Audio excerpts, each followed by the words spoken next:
Welcome to the ANEW Insight Podcast, empowering and inspiring your journey to optimal health. Hosted by Dr. Supatra Tovar, clinical psychologist, registered dietitian, fitness expert, and author of Deprogrammed Diet Culture. Rethink your relationship with food, heal your mind, and live a diet-free life. I follow my guests' journey to optimal health, providing you with the keys to unlock your own wellness path. Tune in and evolve with us. Welcome back to the podcast, everybody. We are back for the second half of this incredible interview with clinical nutrition researcher and educator, Dr. John Lewis. Dr. John gave us some really amazing insight into the benefits of a whole food, plant-based or plant-forward diet and what certain animal products, namely saturated fat, animal protein, and dairy, might be doing to harm our health. I cannot wait to pick his brain some more. Welcome back, Dr. John. Thank you, Dr. Tovar. It's great to be here with you today. Yes. Okay. So we've been delving into the new dietary pyramid promoted by RFK and how its promotion of animal protein as the kind of top and pillar of our nutrition might be doing us some harm. I would love to delve more into some of the research that shows that other countries, other areas of the world might have the key to longevity and health, well into old age. And I'm mainly talking about the blue zones. Yes. I would love to hear your take on the dietary patterns of the blue zones and why they're so longevity promoting. Great topic. Well, especially if you look at the area in Okinawa, Japan, Japanese people in general are thought, at least by outside of Japan, to eat a lot of fish and seafood, which is true probably for a lot more of their country. However, when you look at Okinawans, that's not true for them at all. A very little part of their diet is actually fish and seafood. Their most important part of their diet is, guess what? Vegetables.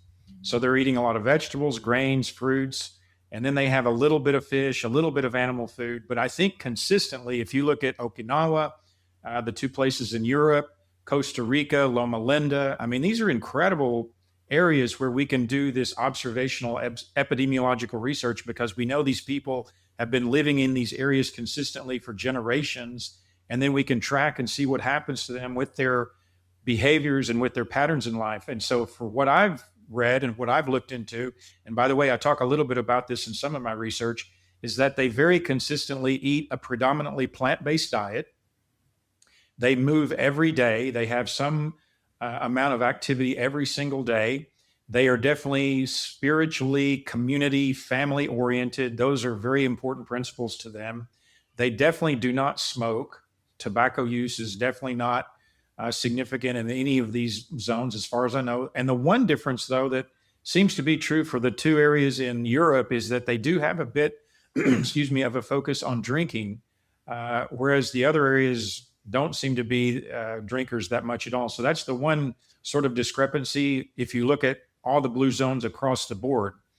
But it's very consistent, again, with this notion of eating a plant-based diet. I mean, that's predominantly, they're not all vegan, but again, they're predominantly and I guess, especially in the case of Loma Linda, you have the Seventh-day Adventist, where their religion basically requires them or promotes a plant-based diet, or being vegetarian. I don't know to what extent vegan versus vegetarian, but it's very consistent. I mean, this is not really argumentative. And then when you look at how long those folks live, again, it's across the board. Almost all of them are living quite a bit longer than the average life expectancy, whether you want to pick the United States or other places in Europe or Asia or wherever as a comparison. So yes, they're very consistent. Yes, I mean, the blue zones are where they have the largest populations of centenarians, anyone who's living over the age of 100 in the world. And I agree. They have basically, even though there's the content of their diet differs across the regions, for the most part, you can generalize and say that the majority of their diet is plant-based, if not plant-forward. And Okinawa having small bits of fish, Sardinia and Icaria, they'll occasionally have meats and fish and things like that. In Costa Rica, very similar. And if you look at that and you look at that from an evolutionary standpoint, most people in these rural regions didn't have access to a lot of animal products, and they had to rely on gardening and on produce and on grains for their sustenance. That's really important information. And if you look at that and you go way, way, way back in our evolution, even though a lot of people are promoting the paleo diet, saying that this is how our caveman ancestors used to eat, that's actually not true when you look at the studies done on the contents of their meals. And most people were eating, most days it was plants, as opposed Right. to very occasionally they might have an animal kill, and that animal kill would have to be spread all across the tribe or the family. And so the quantity of animal protein was very small. That's how we evolved, essentially. And so people in those regions, them being rural regions, and you can look at T. Colin Campbell's study, the China study, which is really fascinating because he compared rural Chinese to urban Chinese, and urban Chinese were adopting more of a Western style diet. Rural Chinese were not. And the rates and incidences, I believe it was liver cancer, he thought it would be reversed. He thought that the rural Chinese would have more rates of liver cancer and that the urban ones would not. But it was actually opposite, which blew his mind because he, like you, was a farm raised, American boy who believed in getting his protein. Yes. So that to me is fascinating. So let's actually talk about what can people who are eating the traditional Western diet, and if you were to define that, please do, what can they do differently that's going to greatly impact their health in little shifts? Well, first of all, I would just real quick like to piggyback on that word you mentioned a moment ago, paleo, because that is just like so many other misused words. People think paleo, they think of these cavemen with a spear, killing a woolly mammoth or something. Like it's completely misused. To your point, I have read so many archaeological studies where people have looked at the excrement and the teeth of the people who were alive 5, 10, 20,000 years ago. And to your exact point, they were not eating all this animal tissue. They were eating grains. They were eating things that they either picked off of trees, picked out of the ground, or then started growing themselves and actually producing. And so I forget the guy's name. I was just reading his article a couple of weeks ago, but his theory was that our brain did not develop because of all of a sudden eating all this animal food. It developed because of our mastery of fire and being able to cook things that would allow our body to grow much more successfully, as opposed to just eating everything raw. So that for him was the main switch where humans really took off, was when we were able to start actually cooking our food, not just eating everything raw. I just wanted to throw that little point in there. But Love it. Yes. But I think, one of the simplest things that I've kind of come up with, and I can't claim that I created it or thought of it, but it was something that I've read actually from several other people over the years. For the easiest thing that somebody's thinking of making wholesale changes in their diet, or even not wholesale, but maybe just kind of like me 28 years ago thinking, well, wait a minute, what do I do here? Or how do I switch? The easiest thing that I tell people to do is eat the rainbow. Because if you eat, right, like if it's such a simple recommendation, if you just take from your first meal of the day to your last meal of the day, whether that's 1 or 3 meals and a couple of snacks or whatever, try to eat as many different colors as you can. Because if you do that, you're going to get the widest variety of all of those 40 or so nutrients that have been deemed essential that we need for our cells to function, combined with lots of other phytonutrients that we need that give us that extra boost to really optimize our health. So just start eating your reds, your purples, your oranges, not of course your greens, that goes without saying. But when you combine all those different colors together, that's where you're really going to start making some magic happen. Absolutely. Let's also talk about how they might reformulate their plate. Based off of Campbell's research, he says that anything over 10% of your protein intake, or your daily intake, actually, I think it is, being animal protein, is then harmful for your health. Yes. 5 to 10% of your daily intake being animal protein. Let's talk Yes. about that, because basically we're talking about, in America, protein is the lead player, the celebrity of the plate. Right. And if you look at more places like rural China or in Asia, the animal protein might be a little bit player, a little extra player. Give us a picture of how people might, if they're just absolutely unwilling to give up meat. There's a lot of people out there completely Yes. unwilling to do that, and I'm not wanting to promote one way or the other, but I'm wanting to promote their health. Right. What can they do with their portions? Well, you're exactly right. I mean, the biggest thing they can do is cut down. If they just say, I'm going to eat my meat regardless, whether that's beef, chicken, turkey, fish, pork, whatever the type of meat is, I would say, if you're eating more than maybe like 4 ounces per day, to Campbell's point about the thresholds that he was looking at that really turn on all those cancer and cardiovascular disease markers, really about 4 ounces per day is it. I mean, you shouldn't be going over that. And that's across the board of any type of meat. I know that red meat typically, or beef typically, gets probably the most bad exposure. But when you look at what happens when you cook any type of meat, and they all have fatty acids in them, and how those fatty acids get transformed into carcinogenic, genotoxic material. Let's remember that, because unless you're Lebanese and you're eating kafta, I've got some Lebanese friends, and they sometimes like the raw beef. But I mean, most, the average person is cooking his or her meat at a really high temperature where you're creating carcinogenic, genotoxic material.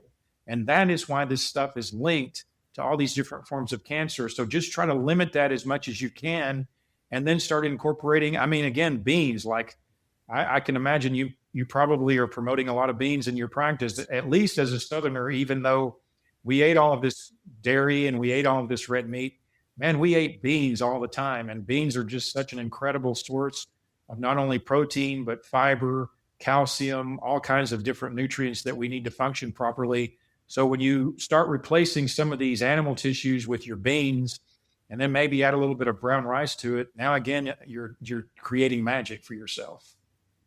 Oh, absolutely. And let's actually dispel a few myths in about one bean in particular, which is the soybean.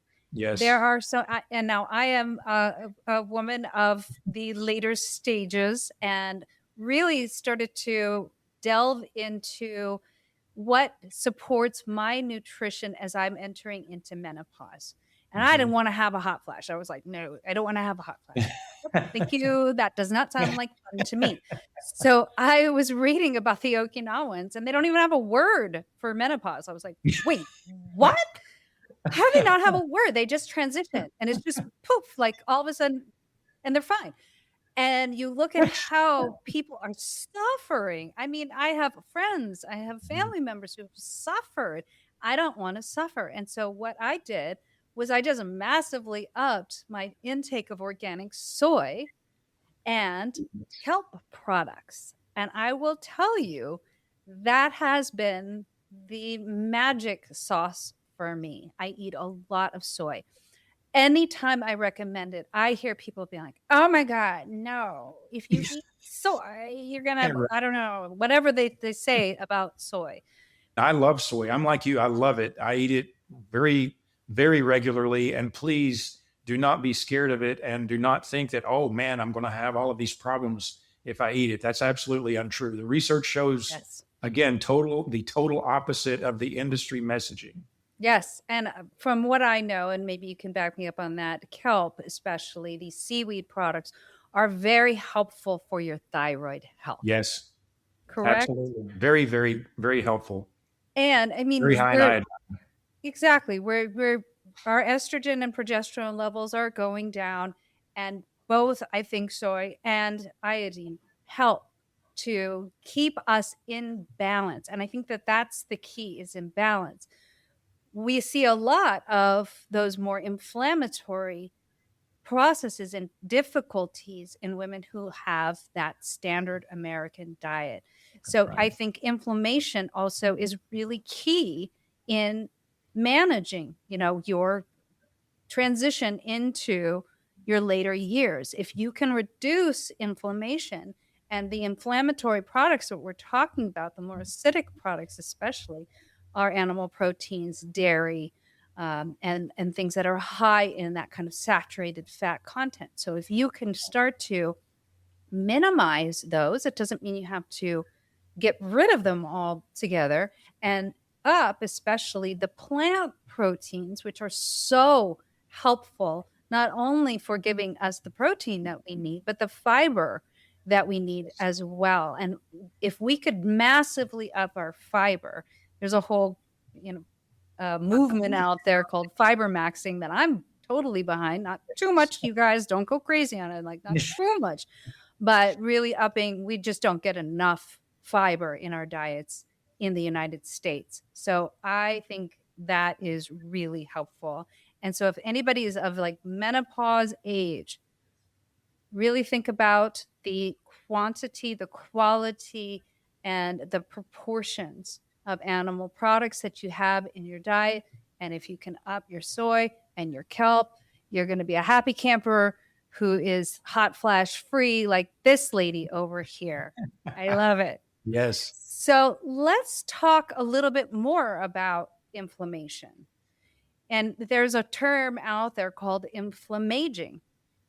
Yes. Why is having a more inflammatory diet going to make you age faster?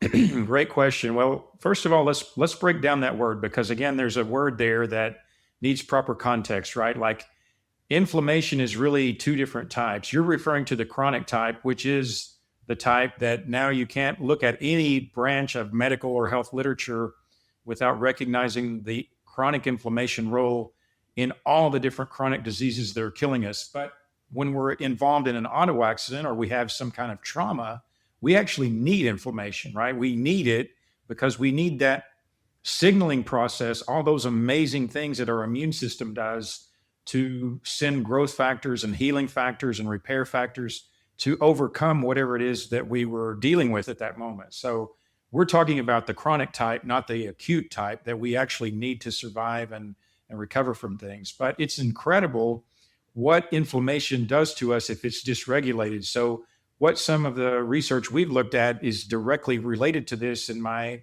previous full-time academic career. And we've shown that when you utilize certain key nutrients, you can actually control, you can help to bring down that chronic inflammation. But chronic inflammation, is kind of one of these nebulous, it's like a very high level term for what's happening to our cells. So basically what we're talking about is the immune system's inability to self-regulate itself. So let's say we have an accident and we're injured, and now we have all of these inflammatory signals at the site of that injury. We're dealing with that trauma, we're recovering from it. What should happen once we've recovered from that is that we have another set of signals that go there and say, okay, guys, we're finished with this work, and now we're shutting you down. It's time to go home, and you're off your shift. And so that is what should happen. That's like the anti-inflammatory. You had the pro-inflammatory first, then you have the healing, and now you should have the anti-inflammatory to cut all that off. If your immune system is not regulated properly, if it's not functioning properly, if it's not surveillant, then unfortunately you're going to continue having all of this pro-inflammatory cascade. So as you have that over time, you're just basically unleashing all of these different things that are happening because, again, the immune system cannot properly regulate that. So what does that mean? That means it's not going to recognize dying cancerous cells as well as it should. It's not going to recognize atherosclerosis as well as it should. All of these things are going to continue, not necessarily completely unabated, but they're certainly going to be much more active and much more damaging to us than if our immune system was working properly and knowing how to shut those things off. So what causes all that? Well, again, we're talking about things that you and I've already addressed in this conversation so far, but we're talking about eating too much animal food, eating way too much protein, eating way too much saturated fat, not exercising. Maybe you smoke. I don't know if you're smoking today. I have no idea what's wrong with you. That's probably the worst habit you could have. If you're not drinking enough clean water, if you're not sleeping well, if you're not managing your stress, if you have insomnia or interrupted sleep, all of these things ultimately contribute to a dysregulated, dysfunctioning immune system that then really takes all of that inflammation, and you end up with things like diabetes and cancer and heart disease that you want to avoid in the first place. Oh my goodness. Thank you so much for breaking that down.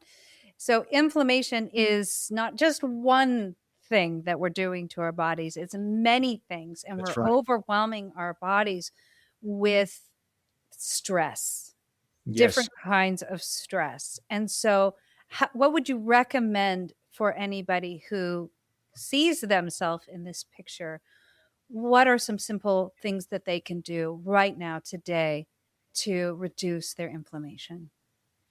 Well, first of all, I would do exactly what you and I have been discussing all along. I would think if you're eating a very high animal based diet, I would seriously start considering, again, you don't necessarily have to go to total vegan like I have, but at least start cutting that down. I mean, somewhere like, maybe 20 to 30% of your diet, and keep it at that, keep working, just taking baby steps. I mean, it took me about, I think, roughly a year now. I wish I had documented this. I wish I was keeping like a diary back in those days. So I don't know exactly, I can't tell you precisely how many months that it took me to go from eating animals to basically eating none.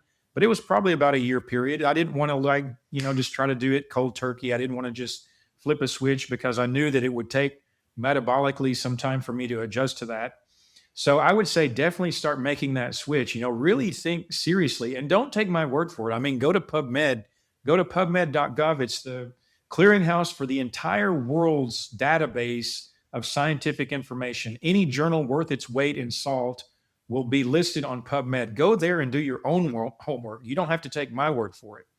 And then Yes. start moving every day, right? Like, we're so sedentary. I mean, the average person, look at me, look at you and me. We're both sitting here in our offices right now, all dressed up, looking nice, but we're sitting in a built environment. We're not moving. We're basically just sitting here. And if you're doing that day after day after day and never getting 30 to 45 to 60 minutes of movement every day, again, you are killing yourself. Sitting is like smoking. And so Mhm. you've got to move. And then again, some of these other simple changes. I mean, sleep hygiene. I'm curious how many of your patients have issues with insomnia and uninterrupted sleep So or many. right, exactly. So I work on it with them all the time. I bet. So do sleep hygiene. You've got to have a dark room. It's got to be cool. You've got to be comfortable. I mean, I have very particular things that I like about where I sleep. And so you've got to hit that 6 to 8 hour window of good sleep every night. If you don't, you're not clear, especially for your brain, you're not clearing out all of the metabolic waste that we accumulate throughout the day. If you do not sleep properly, your brain will not do its job, or the lymph system, the all the different parts of our cleaning of our system will not work because you're not giving your body the time to do it. So, I mean, these to me are just a few of the simple things that people can start doing. I'm not even talking about, some more complex things like maybe going to the gym. I mean, if you don't have a gym membership, just start walking. Like, get yourself a decent pair of walking shoes. You don't have to have a $200 pair of Nikes. Just get yourself a decent pair of comfortable shoes and start walking for 5 minutes a day, and then build yourself up to an hour. And then after that, start incorporating some strength training somehow. I mean, they're just basics. We can't get away from the basics to be healthy. Yes. There's Yes. no there's no magic bullet that's ever going to be created. That's what drives me crazy about some of the headlines I read in the news where, we're always looking for the quick fix or the magic bullet. It doesn't exist. There's Yes, and no I such lead down thing. some really, really painful, scary roads. I just did a TED Talk myself on what we're seeing as far as eating disorders within the diet industry's GLP-1 uh, Oh, goodness. medication adoption. And you're right. There's no magic pill, everybody, but it doesn't have to be rocket science, and you don't have to make Right. ginormous changes. You just have to make slow, sustainable changes. And that's what you're all about. And I'm so grateful for this interview. Dr. Lewis, I'm going to be asking you back because I didn't even get to 12 of my questions. There were so many questions that I didn't get to hardly any of them. And I want you back on. I would love it if you would be a regular guest Be my on pleasure. the program and we can talk about some of the nutty stuff we're seeing out there in the world and breaking it down for people. I think that'd be awesome. Can you please tell people how they can find you? What's all your information so people can learn more about you? Well, first of all, it's a pleasure to be with you today, and I'm happy to be a regular as much as you want me to. I love it. I mean, you and I are very aligned on all of our thoughts, so I would love to be a regular on your show. As you mentioned, I'm the founder and president of Dr. Lewis Nutrition. So our website is drlewisnutrition.com. That's a whole different story about why I left academics full time and started Dr. Lewis Nutrition. It's based on my Alzheimer's research, actually. But people want to find me, they can find me there. We've got phone number, email. You can find us under the Dr. Lewis Nutrition handle on all the typical social media channels as well. So I'm all out. I'm everywhere out there. I'm pretty easy to find. Awesome. Well, I'm definitely following you on all those channels. I highly recommend you all do that as well. And all of his information is going to be in the show notes. He's awesome. And he's going to come back and he's going to be my resident expert. I love it. Excellent. Dr. Lewis, thank you so much for giving me the time today. You're incredible. Thank you.